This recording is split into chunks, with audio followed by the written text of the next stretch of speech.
Olá, amigos! Eu sou a Jusceleia Soares e eu leio para você. Estamos lendo o livro O Despertar da Leoa, de Lisa Bever.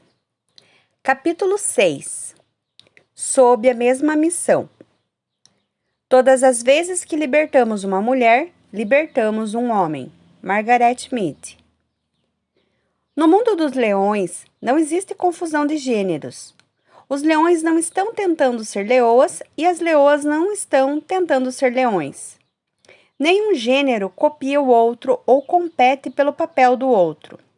Ambos estão confortáveis sendo quem são e celebram os pontos fortes exclusivos de seus respectivos gêneros. Além do macho e da fêmea, dentro do bando há o leão alfa, ou líder, e a leoa alfa, ou líder. Mas o exercício dessa posição costuma entrar em ação na hora da refeição. Os leões são os únicos membros da família dos felinos a exibirem uma diferença notável e imediatamente visível entre os sexos. O termo usado para descrever essa diversidade é o dimorfismo sexual. Simplificando, há mais de um indicador de gênero para eles. Os leões possuem uma grande juba ao redor dos seus pescoços, que moldura suas faces. Essa juba enfatiza o papel distinto e especializado que o leão líder exerce no bando e faz com que ele pareça intimidador na planície africana. A ausência de uma juba na leoa dá a ela uma coloração sem emendas, para que ela possa seguir sua presa praticamente sem ser vista. Sem o peso adicional de uma juba, ela pode manter o ritmo e sustentar um ataque por distâncias maiores. Leões e leoas saudáveis sabem que precisam uns dos outros. Eles jamais sonhariam em viver um sem o outro. O leão protege e a leoa provê. Esse equilíbrio crucial significa que leões alfa, machos saudáveis, não tentariam viver sem a ajuda da companhia de leoas poderosas. No mundo dos leões, os machos lutam para vencer um agrupamento de leoas e assim ter acesso à esfera delas. Por que é assim? São os grupos de leoas e não de leões que controlam a terra. A coalizão entre os leões machos que lideram o bando muda a cada 2 a 3 anos, mas as leoas permanecem com os seus grupos. O leão alfa sabe que se ele quiser prosperar, não apenas existir, precisa se estabelecer com força aos olhos das leoas. Depois, para que a sua prole mantenha a área do bando, ele precisa ter a ajuda de leoas fortes e capazes. Ele não se cerca de leoas fracas e passivas na esperança de coagi-las a se submeterem. Ele procura uma unidade de leoas altamente especializada e cooperativa. Ele aceita com prazer a força delas e escolhe deliberadamente aquelas que provaram sua habilidade e vigor para caçar e sustentar os seus filhotes, e assim manter e expandir o seu território. Ele procura aquelas que demonstram força, sabendo que elas serão melhores provedoras para todo o bando e serão mães capazes de treinar seus filhotes. Não que os leões machos sejam particularmente cuidadores. Eles não o são. Como um benefício a mais, leoas saudáveis e fortes estão dispostas a parir com mais frequência, o que dá a ele a chance de acasalar e estabelecer uma linhagem mais forte. A leoa não reproduzirá se ela temer não poder sustentar os seus filhotes, ou que eles sejam mal protegidos. Por isso, a leoa é atraída para os leões alfas forte e não para os mais fracos. O leão líder ou os leões líderes, em geral, trata-se de um grupo de irmãos. Precisam conquistar o direito de desfrutar da profissão, da força e do cuidado que as leoas trazem para o bando. Este privilégio é conquistado por meio de uma demonstração clara de força entre os grupos de leões. A competição termina quando os leões mais fracos são expulsos pelo mais forte. Às vezes, o leão alfa mata o seu concorrente. Se o leão mais fraco sobreviver, ele é exilado e obrigado a deixar o território do bando, o que significa a perda de uma caça de qualidade. Ou ele se mudará e procurará um bando de leoas em outro lugar, ou não lhe restará alternativa a não ser se alimentar de carniças. As leoas assistem ansiosamente. Elas querem que o leão mais poderoso seja o pai de seus filhotes e proteja o bando de ataques e investidas. Elas são conhecidas por colocar leões um contra o outro para garantir que o mais poderoso vença, e depois elas aceitam o vencedor. Conquistando o território, o leão prova que sua cadeia genética é digna e tem maior probabilidade de sobreviver aos rigores da selva. A partir do momento em que o domínio é determinado, a lealdade das leoas é conquistada. Qualquer macho restante no bando precisa ser expulso. O leão alfa está disposto a abandonar a companhia deles, mas de modo algum abrirá mão das suas garotas. Não é apenas porque ele as quer ter por perto para procriar. Elas também são as provedoras do alimento e da comunidade. Quanto mais forte e mais incrível for o seu grupo de leoas, mais poderoso e seguro será o leão, o magnífico rei das feras. Não há necessidade de dominar quando os que a cercam sabem que você faria tudo o que está em seu poder para protegê-los. A força do leão significa segurança, tanto para as leoas quanto para os seus filhotes. Só aqueles que são inseguros quanto ao seu poder tentam dominar. Uma vez estabelecido, o poderoso leão não sente necessidade de oprimir as leoas para exibir o seu poder. O que ele precisa provar? Ele já venceu. Quem poderá superá-lo? Do mesmo modo, o nosso rei, o nosso leão de Judá, não domina, ele eleva. Sob a mesma missão. O leão convida a leoa para descansar à sombra da sua proteção, e ela o convida para se banquetear na bondade e na promessa que ela traz. Ele protege a vida dela, e ela, por sua vez, lhe dá um legado. Considere a palavra submissão por um instante. O que lhe vem à mente? Provavelmente Efésios 5:22, sobre esposas se submetendo aos seus maridos. É interessante que muitos cristãos usaram esse versículo para criar uma definição radical e limitadora para esta palavra. Creio que a palavra submissão tem sido distorcida além da intenção de Deus para ela. Muitas mulheres cristãs têm acreditado que o seu valor principal está em sua capacidade de servir aos homens. Elas não entenderam que falar na igreja, dando a sua opinião respeitosamente ou assumir a responsabilidade de um papel de liderança, é servir. Ouvi uma definição de submissão que corrige e alinha essa palavra com o plano de Deus para todos os cristãos, e não apenas para os casais. Considere isso. O prefixo sub significa debaixo de. Emissão é uma atribuição. Juntando as duas, podemos tirar a conclusão de que submissão significa estar debaixo da mesma atribuição ou missão. Pessoalmente, John e eu estamos debaixo da mesma missão. Estamos comprometidos em criar filhos tementes a Deus e em construir um casamento saudável e vibrante. Na esfera da igreja, nossa missão é dar suporte aos pastores e fortalecer indivíduos. Mas pense nisto: não somos todos ministros da reconciliação, embaixadores de Deus aos perdidos?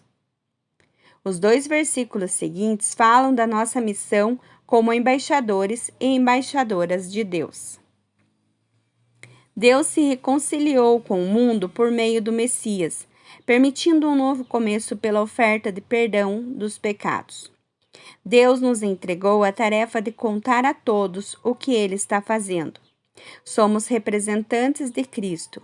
Deus nos usa para persuadir homens e mulheres a deixar as diferenças de lado e ingressar na obra de Deus, e para reconciliar o ser humano com Ele.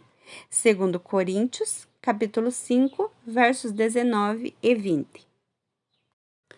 O ponto principal desse versículo é: eles saberão que o nosso Jesus é real quando nós amarmos e trabalharmos bem uns com os outros.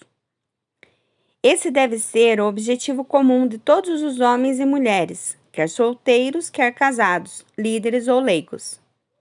O poder da queda chegou ao fim. O perdão de Deus é oferecido a todos gratuitamente. Não há necessidade de colocar a culpa em ninguém, pois o seu sacrifício tornou a todos nós inculpáveis. Deus quer que todos nós, homens e mulheres, digamos a todos o que Ele está fazendo. Em vez disso, temos estado ocupados demais dizendo uns aos outros o que podemos ou não podemos fazer. Ele quer que trabalhemos juntos, como influenciadores persuasivos que encorajam e convencem homens e mulheres a abrirem mãos dos seus conflitos, sejam eles quais forem, e entrarem na sua obra. Esse problema da solução de conflitos deveria se aplicar a todas as áreas das interações e relacionamentos humanos. Este problema não é exclusivo à questão de gênero. É também uma dinâmica socioeconômica, familiar, eclesiástica e está presente também no mercado de trabalho. Deus quer a reconciliação para todos nós. Agora olhamos para dentro e o que vemos é que qualquer um unido ao Messias tem a chance de um novo começo e é criado de novo. A velha vida se foi, uma nova vida floresce. É demais.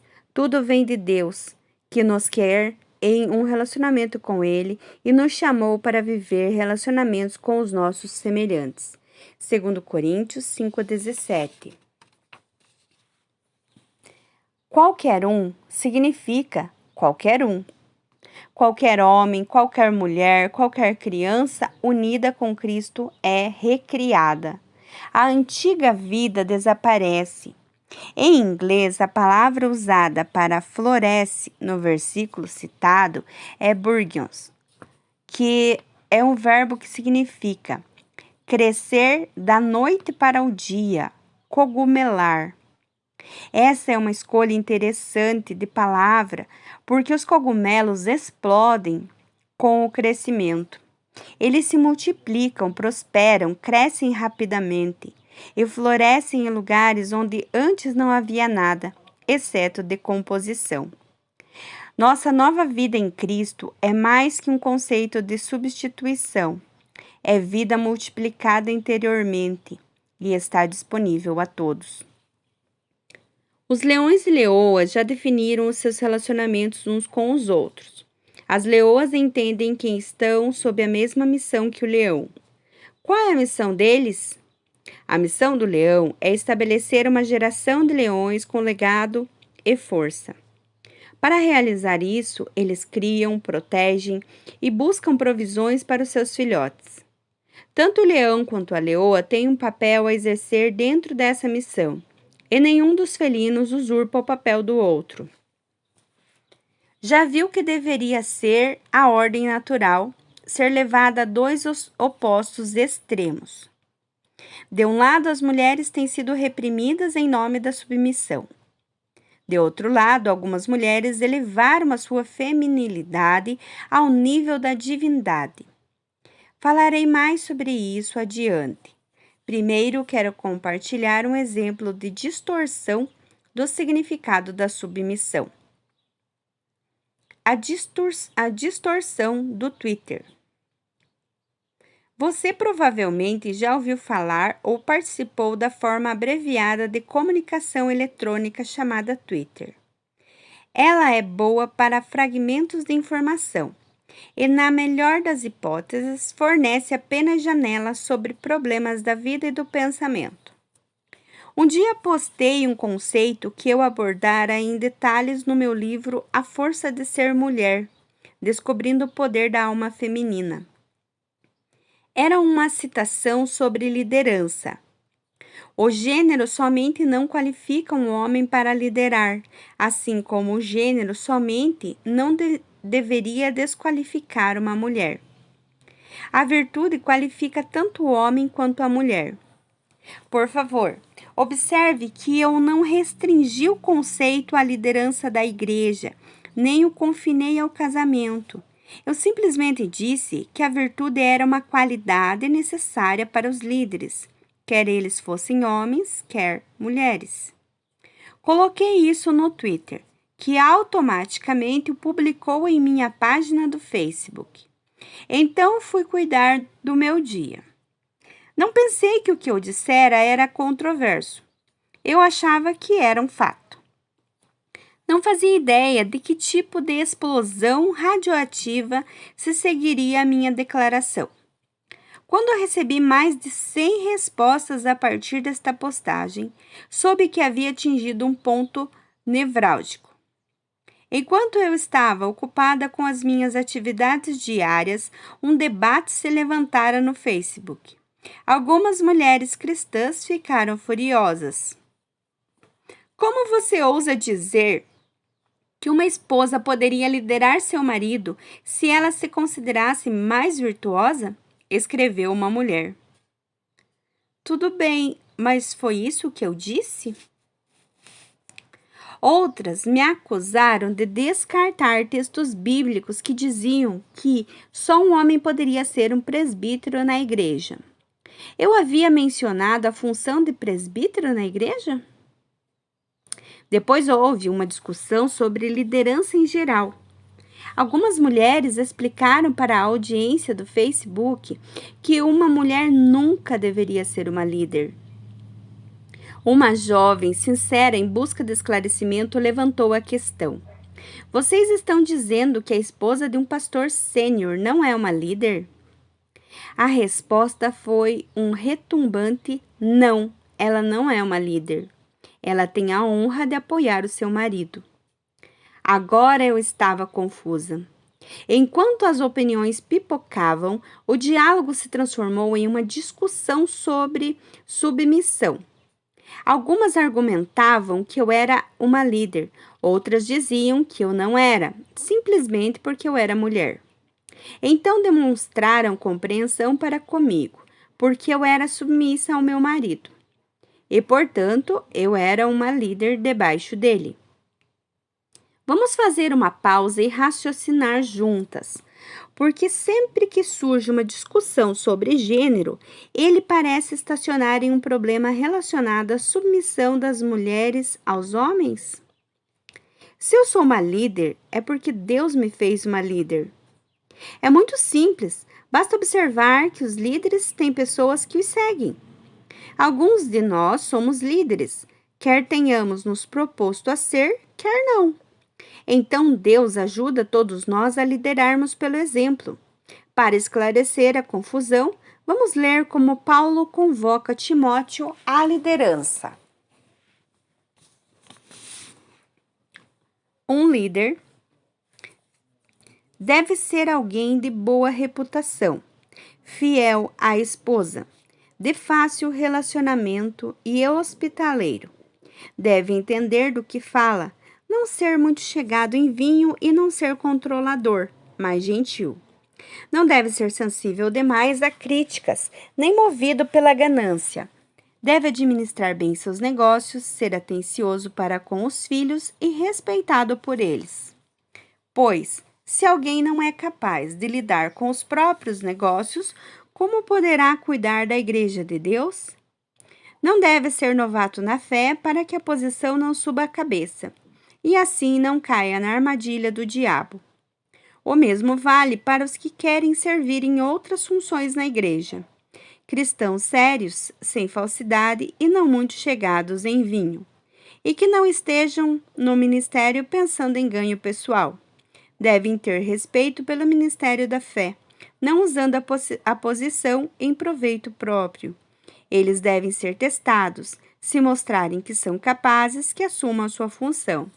1 Timóteo capítulo 3, versos do 2 ao 10. Nesses versículos, Paulo enumera as qualidades da liderança masculina. Então, ele continua dizendo: nenhuma exceção deve ser feita às mulheres. Para elas, as mesmas qualificações, sérias e confiáveis, não devem ser faladeiras e nem muito chegadas em vinho. Quem serve na igreja deve ter compromisso com o cônjuge, ser atencioso com os filhos e cuidadoso nos negócios. Os que cumprem devidamente o papel de servo serão respeitados. Um crédito verdadeiro para a fé em Jesus. 1 Timóteo 3, do 11 ao 13. Por que Paulo faria uma lista de qualificações da liderança necessárias às mulheres se o gênero delas não fosse suficiente para desqualificá-las? Quando John e eu contratamos alguém para uma função em nosso escritório ministerial, fazemos uma lista de qualificações. Se os candidatos não estiverem qualificados, não os contratamos. Não importa se são homens ou mulheres. Paulo não disse: se um líder não for homem, não confie o cargo a ele. Na verdade, o que ele disse foi: seja homem ou mulher. Se eles não atenderem às qualificações, não os indique. A ênfase de Paulo estava em uma lista de qualificações. Paulo não disse que não deviam ser feitas exceções para as mulheres. Elas teriam de ser o modelo dos mesmos padrões. Você pode perguntar: e quanto à recomendação de que o presbítero deve ser marido de uma só mulher? Bem, as mulheres não se casavam com muitos maridos, de modo que essa diretriz foi exclusiva para os homens. E em 1 Timóteo 3, do 11 ao 13, Paulo instruiu Timóteo quanto às qualificações das mulheres na liderança, e depois continuou explicando-as com relação às servas ou diaconisas na igreja. Como eu sei disso? Vamos ler os versículos 1 e 2 e observar o que foi dito antes da descrição detalhada ter sido dada para os homens. Se alguém deseja ser líder na igreja, mas há algumas condições. 1 Timóteo 3, do 1 ao 2. Observe a palavra alguém. Do mesmo modo, as versões Almeida Revista e Atualizada e Nova Versão Internacional também dizem alguém. Por que as mulheres podem ser líderes em todos os lugares, menos na igreja? Se Deus não teve problemas em outorgar poder às mulheres antes e depois da queda, por que somos reticentes em outorgar poder a elas depois da redenção? A certa altura, o debate entre as mulheres no Facebook ficou tão intenso que um homem entrou e perguntou: por que vocês mulheres estão discutindo entre si? Precisamos da sua contribuição, mas vocês estão impedindo umas às outras. Há muita verdade no que ele disse. Costumamos impedir ou minimizar umas às outras. Em vez de apoiarmos e encorajarmos umas às outras a causa de Cristo, perpetuamos uma opressão que nos torna ineficazes para sermos tudo o que devemos ser como mulheres e como cristãs. Esse incidente inesperado nas redes sociais me lembrou da necessidade dos problemas de gênero serem tratados não apenas na família, mas também na igreja.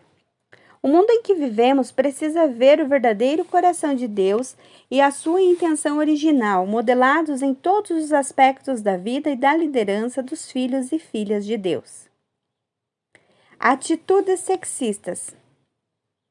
Eu adoraria pensar que não é mais necessário tratar de atitudes sexistas na igreja norte-americana. Sim, estou selecionando deliberadamente a minha nação. Quando viajo e tenho a oportunidade de ter uma visão maior do mundo, vejo que a nossa tradicional falta de envolvimento feminino não acontece em outros lugares do globo. Em algumas nações não haveria igreja se não fosse pela contribuição das mulheres. Tudo o que Deus criou é bom e deve ser recebido com gratidão. Nada deve ser rejeitado ou jogado fora. A palavra de Deus e as nossas orações tornam santo tudo o que faz parte da criação. 1 Timóteo 4, do 4 ao 5. Se todas as coisas que Deus criou são boas e devem ser recebidas, aceitas e abraçadas com gratidão, quanto mais não deveriam as pessoas ser recebidas desse modo? Homens e mulheres são bons. Se alguma coisa é criada por Deus, então somos encarregados de não desprezá-la ou jogá-la fora.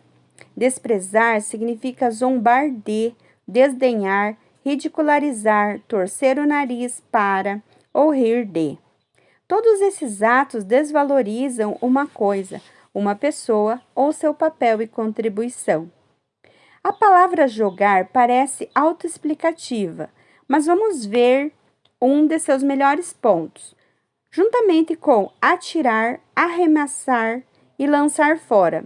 Jogar pode significar confundir, desconcertar, complicar ou embaraçar uma questão. Acrescente a palavra fora, que pode significar tornar ausente, e você tem uma imagem da rejeição. Temo que seja isso o que aconteça com muita frequência com as mulheres na igreja. Elas são jogadas de lado, sem serem bem-vindas, e assim suas vozes, seu valor e suas contribuições ficam ausentes. E ambos os gêneros permitem isso em nome da submissão. Por conseguinte, tanto os homens quanto mulheres sofrem perdas de valor abrangentes. Obviamente, os homens são recebidos em posições mais elevadas de liderança na igreja com mais frequência do que as mulheres. Mas, às vezes, eles ficam limitados pela ausência da percepção das mulheres. Mas e nós, mulheres, somos gratas pelos homens? Nós os vemos como Deus os vê, como bons? Ou nós torcemos o nariz para o comportamento deles? Não estou falando acerca de rir juntos. É impossível não rir da comicidade dos humanos. Apenas a nossa existência declara o enorme senso de humor de Deus. Aqui estou advertindo sobre zombar e depreciar os gêneros. Aposto que isso acontece mais do que você se dá conta. Nossa indústria do entretenimento desonra regularmente os homens e sexualiza as mulheres. Permitimos que atitudes sexistas nos coloquem em uma posição em que as mulheres que se sentem desvalorizadas se ressentem contra os homens. Então, como vamos reagir a isso? Infelizmente, algumas mulheres reagiram passando para um extremo aterrador. O divino feminino. Ao escrever este livro, por acaso observei no Amazon que havia 2 outros títulos sendo exibidos ao lado de um dos meus livros anteriores, como sugestões de leitura. Ambos eram de autoria de defensoras da teologia do divino feminino. Uma crença em deidades femininas ou no fato de que toda mulher tem uma deusa em seu interior. Ouvi Deus sussurrar: compre o livro da direita e o da esquerda ao seu, e descubra como perdemos as vozes dessas mulheres. Ao virar as páginas e ler as anotações e perguntas, o que vi foi angústia e sofrimento. Eram 2 mulheres poderosas e influentes que foram profundamente feridas e decepcionadas pela igreja. Tive vontade de chorar por termos perdido o brilhantismo dessas mulheres. Porque elas sentiam que não tinham escolha, exceto erguer uma adoração a algum tipo de deusa fora da casa de Deus? Será que as perguntas delas eram tão afiadas que desafiaram o modo como as coisas funcionam? Será que a inteligência delas era tão brilhante que elas intimidaram os líderes da igreja? Será que as vozes delas foram silenciadas na igreja por causa de uma definição exagerada de submissão ou de uma representação diminuída da redenção? Não tenho dúvidas de que essas mulheres assustaram tanto homens quanto mulheres com suas perguntas. Talvez você nunca tenha experimentado a busca e a decepção que elas sofreram, mas eu sem dúvida passei por isso. Sei que não estou sozinha. Recebo cartas, e-mails e perguntas que repetem o tema. Diga-me novamente porque eu tenho valor como uma filha do Altíssimo. A seguir está um trecho notável do livro de Sue Monk Kidd, A Dança da Filha Dissidente. Com suas próprias palavras, ela abre uma janela pela qual podemos observar uma experiência comum às filhas da igreja evangélica. A mulher foi a primeira a pecar e a segunda a ser criada, ele disse. Então ele continuou falando sobre Eva, acerca de como ela foi criada em benefício do homem, sobre como ela era indigna porque desobedeceu a Deus e ofereceu a Adão o fruto proibido. Meu coração desabou. Se eu pudesse colocar os sentimentos em palavras, eu teria dito: Deus, como você pôde fazer isso? Em seguida, a autora compartilha como ela teve dificuldade em conciliar sua percepção de Deus com esse ponto de vista da igreja. Eu concordo. Deus nunca faria uma generalização tão abrangente e desesperadora sobre nenhum de nós, homem ou mulher. Se dissermos que as mulheres não deveriam ter a oportunidade de liderança porque Eva e suas filhas são facilmente enganadas, então precisamos bater a porta na cara de Adão e de seus filhos. Adão pecou conscientemente e traiu a confiança de Deus. O contraste entre a infração de Adão e de Eva poderia ser assemelhado à diferença entre um crime passional e um assassinato premeditado. Eva foi apanhada de surpresa. Adão sabia muito bem o que pesava na balança. Se você peca sem saber, Deus leva isso em consideração, mas se você peca de modo consciente, a história é outra. Romanos 2,12. Que tipo de mundo religioso criamos para nós mesmos, quando aquelas que são investigadoras inteligentes da verdade não podem encontrar respostas dentro dos nossos portões? Se não assumirmos a nossa responsabilidade e encontrarmos algumas respostas, o que acontecerá com as nossas filhas se elas ousarem fazer essas perguntas? E que Deus ajude os homens se continuarmos nesse caminho. Os homens não crescem saudáveis e fortes por meio do silêncio das mulheres. Ao contrário, os homens ficam mais fortes com o acréscimo de nossas vozes, porque o desafio da pergunta de uma filha serve para elevá-lo mais alto, o que os torna mais livres. A perspectiva das mulheres modera e refina os homens, exatamente na medida em que eles criam um ambiente para que as mulheres floresçam. Ao ler os ensaios das autoras da filosofia do divino feminino, nenhuma pergunta me apanhou de surpresa. Foram as respostas vazias que elas receberam que partiram o meu coração. Senti-me como se um mar de lágrimas de mulheres nos separasse. Vejo-as em uma praia distante e isso me entristece. Essas mulheres chamam a si mesmas de dissidentes e deusas, mas eu preferiria chamá-las de amigas e filhas do Altíssimo. As acusações delas ainda ecoam alto em meus ouvidos, pois encontrei mais verdade nas reclamações delas do que nas respostas que lhes foram lhe dadas. Nas páginas comoventes li muitas histórias de tristezas. Uma delas era o relato de uma ginecologista obstetra que testemunhava repetidamente as mães norte-americanas pedindo desculpas aos seus maridos quando o parto trazia ao mundo uma menina. Como mãe de 4 filhos, Essa ideia é quase inacreditável para mim. Valorizo a riqueza de ter um marido que ama as mulheres. Embora ele tenha celebrado o nascimento de cada um de nossos filhos, ele esperava uma filha. Quando eu repeti essas histórias para ele, ele ficou chocado. Se tivéssemos recebido uma filha dentro do nosso mundo, teríamos declarado que ela era amada e desejada. Sem encontrar respostas, valor ou espaço para a contribuição dentro dos muros da religião, essas filhas estabeleceram uma esfera de adoração fora daquilo que consideravam como uma tirania patriarcal. Em florestas e praias, elas avançaram para o que percebiam ser uma esfera mais bondosa e gentil de uma rainha divina. Espere! Não estou defendendo que sigamos o caminho delas.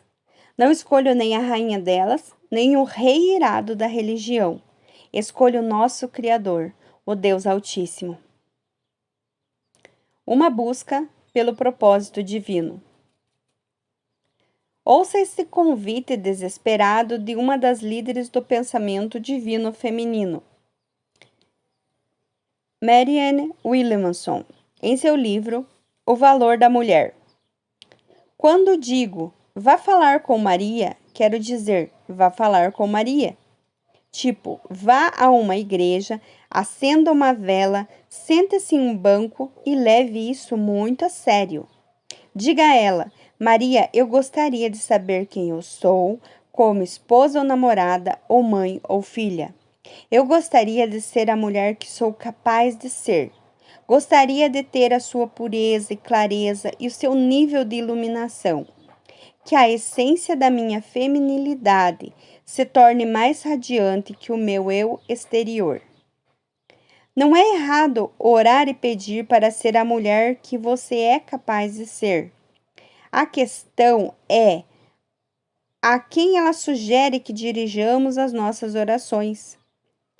Em seguida, Williamson levou em consideração aquelas que estavam desconfortáveis com o catolicismo. Se você não se sente confortável com Maria, tudo bem. Encontre uma deusa grega ou uma avatar indiana com quem você possa se identificar, ou qualquer símbolo da divindade feminina e inicie um relacionamento com ela.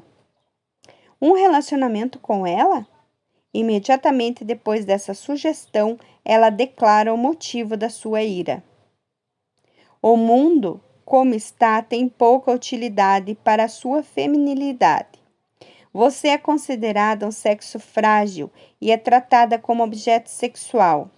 Você é completamente dispensável, exceto para gerar filhos. Sua juventude é a medida do seu valor, e a sua idade é a medida de seu pouco valor. Não busque no mundo o seu sustento ou a sua identidade como mulher, porque você não os encontrará ali. O mundo despreza você. Deus a ama afetuosamente. Fico muito grata por ela terminar com a verdade de que Deus ama você afetuosamente. Mas não há como deixar de entender a sua dor. Ela anseia por uma verdadeira conexão feminina com o divino. Ela chega a ponto de sugerir uma deusa grega, esperando que, apelando para uma imagem da beleza e do poder divino e duradouro, ela reencontre o que está faltando tão desesperadamente em nossas próprias conexões. Oro para que ela encontre a verdade que procura. Como uma ex-católica, entendo a sugestão dela. Não estou defendendo a adoração a Maria em qualquer nível, mas quando o protestantismo tirou Maria de seu lugar de divindade, o que ela realmente não é, ele efetivamente a removeu como um exemplo para as mulheres. Maria não é uma deusa, mas ela era uma mulher de Deus. Ela não é uma estátua diante da qual devemos acender velas como promessas, mas ela foi uma mulher cujo exemplo ilumina o nosso caminho. Ela pronunciou o que estava por vir, filhas que seriam parceiras de Deus e revelariam Jesus. Eu disse Jesus? Um ponto interessante. Pesquisei as páginas de O Valor da Mulher e não encontrei quase nenhuma menção a Jesus, o filho de Maria. Como Maria pode ser válida sem Jesus? Então, qual é o verdadeiro convite aqui? Este convite não tem a ver com Maria, Atena ou Afrodite. Tem a ver com adorar um espírito que não tem nome e é fabricado por nós mesmas. As autoras do divino feminino falavam de Deus e deusas, religião e homens, mas raramente do belo Salvador, o Filho de Deus, Jesus, o Cristo. Elas falaram sobre rainhas, feiticeiras e até de tartarugas maternais, mas nada do filho que ressuscitou dos mortos. Porque as mães evitariam a revelação de um filho? As palavras dessas mulheres dançaram ao redor de Jesus. Até pegaram suas palavras emprestado, mas deixaram de mencionar o seu nome. No entanto, isso não é de se admirar. Se eu posso me elevar até o divino, por que eu precisaria de um Salvador? A posição de deusa não é simplesmente uma posição de poder. Ela pede adoração. Mas não devemos adorar o homem, a mulher ou a criação. Devemos adorar a Deus somente. Não haveria necessidade de criar uma divindade feminina que acrescente valor às mulheres se a igreja pregasse a verdade e a intenção original de Deus. O Deus do céu e da terra, o Senhor Altíssimo, declarou abertamente o valor das mulheres em seu plano redentor. Deus gerou seu filho sem a semente do homem. José foi encarregado de proteger Maria e a criança santa que ela carregava. O Espírito de Deus despertou vida no ventre virgem de uma garota hebreia, jovem e ligeiramente assustada. Ela não estava cantando mantras, nem se intitulando deusa.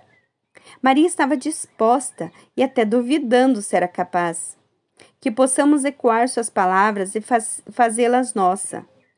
Faça-se conosco, Pai Celestial, de acordo com as suas promessas. Cremos que o que tu disseste que farias, tu farás. Levanta os oprimidos da terra e revela o teu Filho através das nossas vidas. Nossa busca por um propósito divino não será encontrada ao nos elevarmos acima dos homens ou na tentativa de entender a nossa deusa interior. Os homens não encontraram a verdadeira força ou liberdade dominando as mulheres. E as mulheres não são eficazes quando permitem que a força seja usurpada por doutrinas excessivas. Ambos os gêneros são aliados e guardiões, são inimigos e deuses. O desejo de ser adorado é um teste para cada um de nós. É o mesmo teste no qual Lúcifer fracassou. O desejo de poder não é mau. Cada um de nós, homens e mulheres, somos mordomos de uma medida de fé, de poder e de influência. Entretanto, os humanos não foram criados para o poder absoluto. Este é um plano ou um papel difícil demais para os anjos lidarem. Nem mesmo Jesus, o próprio Filho de Deus, ousou usurpar a igualdade com Deus. Na carta de Paulo aos Coríntios, somos encarregados de não seguir essa busca doentia pelo poder. Tentem pensar como Cristo Jesus pensava. Mesmo em condição de igualdade com Deus, Jesus nunca pensou em tirar proveito desta condição de modo algum. Quando a sua hora chegou, ele deixou de lado os privilégios da divindade e assumiu a condição de escravo, tornando-se humano. E depois disso permaneceu humano. Foi sua hora de humilhação. Ele não exigiu privilégios especiais, mas viveu uma vida abnegada e obediente, tendo também uma morte abnegada e obediente, e da pior forma, a crucificação. Por causa desta obediência, Deus o exaltou e honrou muito acima e além de todos, para que todos os seres criados no céu e na terra, até aqueles que há muito mortos e enterrados, se curvem em adoração na presença de Jesus Cristo e proclamem por meio do louvor que Ele é o Senhor de todos, para a gloriosa honra de Deus Pai. Filipenses 2, do 5 ao 11. Nosso mundo precisa de servos. Não posso imaginar o meu Jesus, que se inclinou para levantar a todos, sendo tão exigente quanto alguns de nós somos. Infelizmente, temo que tenhamos representado mal o nosso rei. Por que outra razão os líderes mundiais que lutam pela paz seriam tão justificados ao dizerem: se não fosse pelos cristãos, eu seria um cristão. E também gosto do seu Cristo, não gosto é dos seus cristãos. Eles são tão diferentes do seu Cristo, como dizia Mahatma Gandhi. Você ouve o grito e a necessidade desesperada de que se levante como uma destemida buscadora da verdade? Somos chamadas a amar intencionalmente, a buscar fora da nossa esterilidade os perdidos e os que sofrem. Se a igreja não abrir espaço para você, leve o amor de Deus para as estradas e para os atalhos. Há um número de pessoas quebrantadas e sofredoras mais do que suficiente, fora dos nossos muros que valorizam o seu envolvimento. Estenda a mão para a sua comunidade, para os desabrigados, para os seus trabalhadores, para o sistema escolar. Crie uma vida tão grande e brilhante que ela seja irresistível. É hora de se levantar a uma estatura que as pessoas possam admirar. O que fazemos agora? Vamos continuar discutindo sobre o que Deus determinou? Podemos equilibrar o nosso raciocínio para evitar os extremos da submissão de um lado e da divindade feminina do outro? Podemos honrar os homens? Vamos seguir o exemplo do leão e da leoa e nos levantarmos juntas com os homens, não como lacaias subservientes, nem como deusas iradas. O valor das mulheres fortes. Quando escrevo, posto mensagens no Twitter ou no Facebook. Fico diante de mulheres em plataformas, quer eu esteja falando em reuniões, quer através de transmissões, aproveito continuamente toda oportunidade de proclamar o valor das mulheres. Lembro a elas deliberadamente que há necessidade da sua voz e da sua contribuição na igreja, fora da igreja e nos níveis locais e mundiais. Minha oração é que elas não apenas creiam e celebrem, mas que vivam isso. Depois de falar, costumo ouvir esta pergunta: você pode, por favor, dizer isso aos homens? As sugestões delas vêm em sussurros, como se fosse perigoso se alguém ouvisse e descobrisse que elas ousaram sugerir que eu compartilhasse abertamente algo assim. Eu costumava pensar que bastava encorajar apenas as mulheres. Há um valor incrível em falar a mulheres em ambientes íntimos e seguros. Mas à medida que essa jornada das filhas de Deus continua, aprendi que dar esse tipo de encorajamento apenas às mulheres não basta. Assim como o valor é limitado quando só um lado da moeda está intacto. Ao longo dos últimos anos, o meu mundo foi ampliado e minha voz foi convidada e recebida no mundo da igreja, aos domingos pela manhã. Isso naturalmente inclui os homens. Ao levantar a minha voz em ambientes de gênero misto, faço com que eles saibam que as mulheres são incríveis.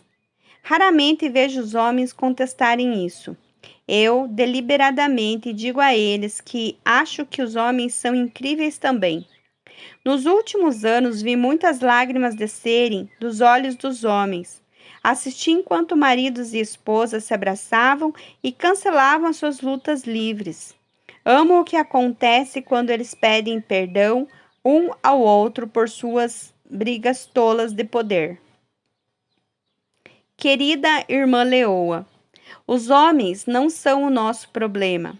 Esta questão vai muito mais fundo. Satanás é o nosso inimigo e um enganador que rouba de ambos os gêneros a sua dignidade. Embora eles não sejam o problema, os homens podem e devem ser parte da solução. Algo dinâmico acontece quando os homens carregam um pouco do fardo da restauração da dignidade e do poder ao lado das mulheres. Às vezes, posicionar-se para ser ouvida é mais que a metade da batalha. Os homens do seu mundo precisam ser capazes de ouvir você.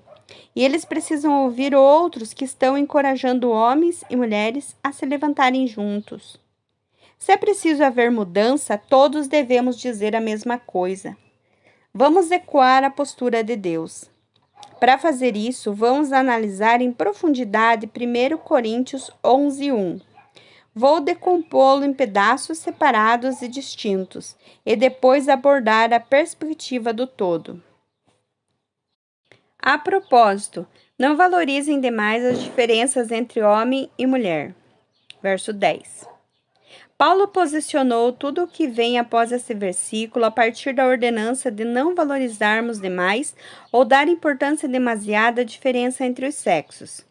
Sim, há diferenças, mas elas nunca tiveram a intenção de nos dividir. Elas existem para nos unir. Nem o homem nem a mulher podem caminhar sozinhos ou reivindicar prioridade. Verso 11. Com essa afirmação, ele declara a interdependência entre os sexos. Se existe dependência mútua, então não há prioridade dada ao homem ou à mulher. O homem foi criado primeiro, como belo reflexo resplandecente de Deus. É verdade, mas a mulher brilha com mais beleza, tendo por cabeça o seu marido. Verso 11. O homem foi criado primeiro como um reflexo de Deus, é verdade? Então aí vem o mas. A beleza da mulher brilha mais que o seu marido. Observe que isso se dirige especificamente ao marido e à mulher. É verdade que a primeira mulher veio do homem, mas daí em diante todo homem vem de uma mulher. Mais uma vez, é verdade que a primeira mulher, Eva, veio do homem, Adão. Então, Paulo usa a palavra mas, novamente, para equilibrar o outro lado da balança, com daí em diante todos os homens vieram das mulheres. E uma vez que na prática todas as coisas vêm de Deus, vamos deixar de lado esta discussão sobre quem vem primeiro. Agora que as balanças estão perfeitamente equilibradas, Paulo se eleva acima do debate entre os gêneros e nos dá sua perspectiva divina. Tudo vem de Deus. Então parem de discutir sobre proeminência. Isso deveria resolver muitas coisas. Só Deus vem em primeiro lugar. Só Ele é santo, justo, amor, verdade, o caminho, a vida, o princípio e o fim. Nunca imagine que Deus é influenciado pela legislação das nossas denominações. Ele não se impressiona com os nossos estatutos e com o que permitimos e não permitimos. Deus entra em ação e quando ele vê as pessoas corretamente relacionadas e sob a sua influência, é ali que ele ordena a bênção. É maravilhoso e belo quando os irmãos vivem em união. Sim, é dali que o Eterno ordena a bênção e também a vida eterna. Salmo 133, 1 e 3. Ao longo da história, a igreja tem sido dividida no que diz respeito a essas questões. E eu particularmente não desejo que esse continue sendo o nosso legado. Mas o que penso e sinto é algo pequeno comparado ao decreto de Deus de como será. As coisas vão mudar. Nos últimos dias, Deus diz: vou derramar meu espírito sobre todo tipo de gente. Seus filhos vão profetizar e também suas filhas. Seus jovens terão visões, seus velhos terão sonhos. Quando chegar a hora, vou derramar meu espírito sobre todos os que me servem, homens e mulheres de igual modo, e eles vão profetizar. Mostrarei maravilhas nos céus e sinais na terra, sangue, fogo e fumaça. Atos 2, verso 17 ao 19. Nos últimos dias, Deus fará o que disse. Essa imagem de sangue, fogo e fumaça soa muito semelhante ao antigo altar de sacrifício hebreu. Era onde o povo se reunia para levar o que era aceitável ao Deus Altíssimo. A oferta deles era apresentada e transladada pelo fogo para a dimensão do céu. Nessa visão do Novo Testamento, não há menção a carneiros, novilhos e bois para serem consumidos no altar. Em vez disso, vemos as vozes erguidas dos filhos e filhas, jovens e velhos, todos servos proféticos e perspicazes do Altíssimo. Nosso fogo não queima no altar da adoração. Nosso fogo reside dentro de nós enquanto somos consumidos e impulsionados pelo seu Espírito. Nos anos passados, eu poderia ter medo de tratar de assuntos de gênero tão diretamente. Mas a esta altura da minha vida, estou disposta a assumir riscos se necessário. Meu marido não teme a minha força. Ele dá as boas-vindas a ela. Meus filhos não são atraídos por imagens de mulheres fracas, sem voz, reprimidas. Mas é certo eu ser tão apoiada quanto outras não são? Nosso mundo precisa de mulheres que deem a sua voz em favor dos oprimidos em todo lugar. Isso significa ficar à vontade com tudo o que fomos criadas para ser ao lado umas das outras. É hora de deixarmos de lado nossos problemas de gênero e nos afastar dos extremos que nos tornam ineficazes. É hora de despertar para o propósito para o qual Deus nos criou. Que sejamos mulheres fortes. Nele, um acréscimo para os homens e uma voz de redenção para os perdidos e sofredores do mundo. Eu sou a Jusceléia Soares e eu leio para você. Se você gostou deste conteúdo, se você está acompanhando a leitura deste livro, deixe o seu comentário, compartilhe e deixe o seu curtir aí também para eu saber que você está gostando e trazer próximo mais outros conteúdos também, tá bom? Muito obrigada, Deus abençoe.